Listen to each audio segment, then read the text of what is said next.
Hey guys, Fat Adapted Athlete coming at you, and want to talk to you guys about a couple things that I've been seeing kind of in the keto community. I'm on the road right now. You can see the cars just packed full of stuff, got a lot going on this week, but using this travel time to make a video, talk to you guys about some things I've been hearing in the keto community that I continually hear that people are still struggling to get. The first thing is people who talk about being in a stall, and I'm in a stall, but I don't know why. Well, how much are you eating? Well, I don't know. I don't track my macros. I don't track my calories. I just eat intuitively. The problem with eating intuitively is, if I was good at eating intuitively, I wouldn't have gotten to 45% body fat. And most people who are obese wouldn't be obese if they were good at eating intuitively. If you want specific results, you have to know what you're taking in. If you were to come to me and say, hey Jeremy, coach me, help me, and I say, well, how much have you been eating? Well, I don't know. Well, how can we improve? Well, we don't measure. If you want to improve something, you need data. Calories still matter. You can get fat on a ketogenic diet, and the point I want to make, guys, is calories are king, and then macros. So your macronutrients of carbs, protein, and fat.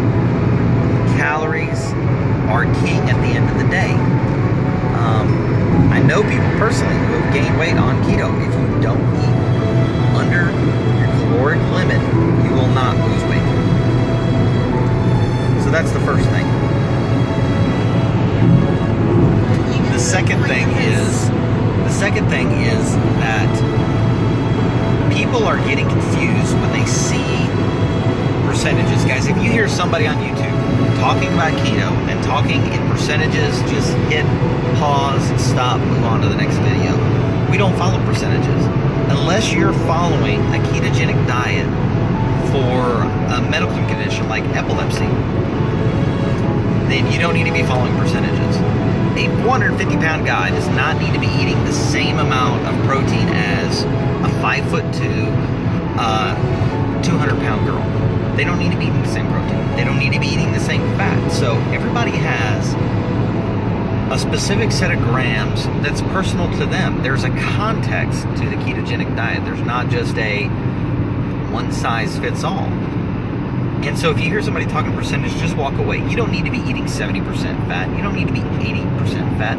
What is a ketogenic diet? A ketogenic diet is one that is sufficiently low in carbohydrate to produce ketones. That's it, period. That's what a ketogenic diet is. It's not one. Fat doesn't create a state of ketosis. A lack of carbohydrates is what creates ketosis. A lack of carbohydrates, your body needs something to operate on besides glucose. What does it do? Kicks into gear, produces ketones. So we have to understand this, guys. And the second thing is, if I'm eating 100 grams of protein and I'm eating 80 grams of fat, well, for simple math, let's do simple math. 100 grams of protein and 100 grams of fat. Am I on a high-fat diet or am I on a high-protein diet? Is that high protein? Most people look and go, oh my God, you're on high protein. Well, I'm not on high protein in this example, because there's 4 calories per gram of protein, but there's 9 grams of calorie per gram of fat. So if we translate those 100 grams, the 100 grams of protein equals 400 calories. The 100 grams of fat equals 900 calories. So you can't trip out when you see the macro gram amounts. It is a high-fat diet in this example. You have to translate it over to calories. So I just want to clarify that, guys.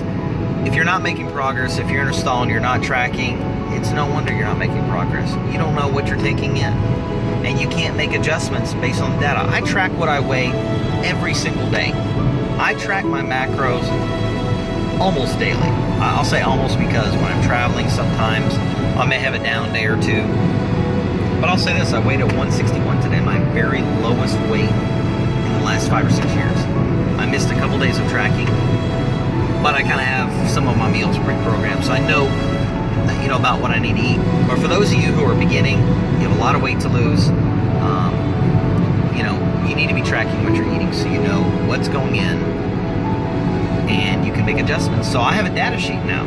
I weigh in every day, and I have all my calories, and I can look back and say, man, over these couple weeks when my macros are right here, really making some progress, I can see here where my progress fell short for a couple weeks, and I see that I was off here, and then you can make adjustments, but you can't do that if you don't have that data. And if that's too much work, then, well, maybe you just don't want the results bad enough. People are like, oh, you don't have to track calories. Tracking calories takes 5 minutes a day, guys. If you eat some of the same meals, you create custom meals in MyFitnessPal, and you track your macros. I mean, literally doing this tracking sheet probably takes 15 minutes of my life, but how much valuable information is it? Think of the progress I've been able to make, guys. I'm 16 pounds away from losing 100 pounds. 100 pounds. I'm about 12 pounds away from my goal weight. So, okay guys, so the video stopped there because recording time limitations. But anyways, stop buying into the keto myths. Okay, there is no fixed percentage for anybody. You might be at 64%, somebody else might be at 67%, but we don't care. We don't follow a percentage. Carbs and protein are fixed amounts. Your protein is a static amount. Your carbs are a static amount. Fat is the lever that we raise or lower depending on what our goals are. So I just hate seeing people who come over, they're afraid of protein, gluconeogenesis. Gluconeogenesis is happening right now in your body. It's happening all the time. But it's a demand-driven process, not a supply-driven process. So the fear-mongering that's happened with protein, people on keto diet usually are eating too little protein, and that's part of your results. So anyhow, guys, I hope that makes sense. Please track your macros. You'll make progress. It doesn't take that much time out of your life, and if you want specific results, get specific. Take the time. I mean, you take time to watch TV. You take time to play games. You take time to hang out with your friends. Take 15 minutes out of your whole week and track your macros and make progress. If you need help, please email all media, coaching inquiries, fatadaptedathlete@gmail.com. Until next time,